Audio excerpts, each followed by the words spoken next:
Voice is increasingly being used as the mechanism to interact with robots and with machines. And that's because it's the easiest way for us humans to communicate with each other and with a machine. And the designers of interfaces are always looking for that easiness. Um, Voice processing entails two activities, let's say, or two phases: automatic speech recognition and natural language understanding. In this video, we will focus in the first one, automatic speech recognition, or ASR. In the case of automatic speech recognition, we have as an input the sounds of our voice, and the output typically is the text or the words contained in that sound. And as we saw in the case of computer vision, we need sensing and processing. And sensing for voice or sounds is achieved via a specialized but also very common type of sensors that are microphones. Maybe standard microphones or directional microphones or multidirectional microphones that let the robot get sound for different points around it. Okay, that's sensing. And once we have the signal, information about the signal, begins the processing. Traditional processing of sound has been done via algorithms such as n-grams or hidden Markov models.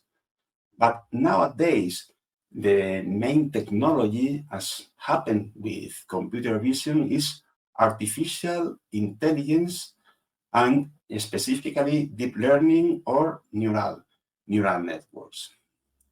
Before using the neural networks, are a pre-processing step in which we look for an increase in signal-to-noise ratio, filtering the sounds or things that are not important in signals. And also we do in that pre-processing what is called feature extraction. And for that, we apply a very classical mathematical algorithms using different variants of what is called Fourier transform. And after that, we begin to use the neural networks. Traditional neural networks for language and for voice are of the type called recurrent neural networks or RNN networks. Okay, and the main trait, what differentiates a neuron of a recurrent neural networks, is that in most of the neural networks, the inputs of a neuron come from the output of neurons in a previous layer. But in the case of recurrent neural networks, there's also kind of a feedback loop, so that there's one input that is the output of the same neuron in a previous step. And this feedback mechanism provides these neural networks with kind of a memory. And memory is very important in the case of voice language, because what word we use and how we understand a text depends on the previous words that have been used. Recurrent neural networks have been used, for example, in virtual assistants such as Siri from Apple, Alexa from Amazon, or Google Assistant. But today we are also using transformers, and transformer is the architecture that is behind of models such as GPT or ChatGPT. Well, all in all, we use neural networks, and we use or this type of algorithms have three different models: an acoustic model, a pronunciation model, and a language model. And these models are trained separately, but then combined when they are in inference mode. Well, as I've said, the main result of automatic speech recognition is the conversion of speech to text, STT. So the result is text, the words. And the words contain in the sounds, and it's similar to what we could type in the Windows Notebook, for example. But apart from that, a robot can get interesting results for processing voice. For example, the robot can achieve speaker recognition.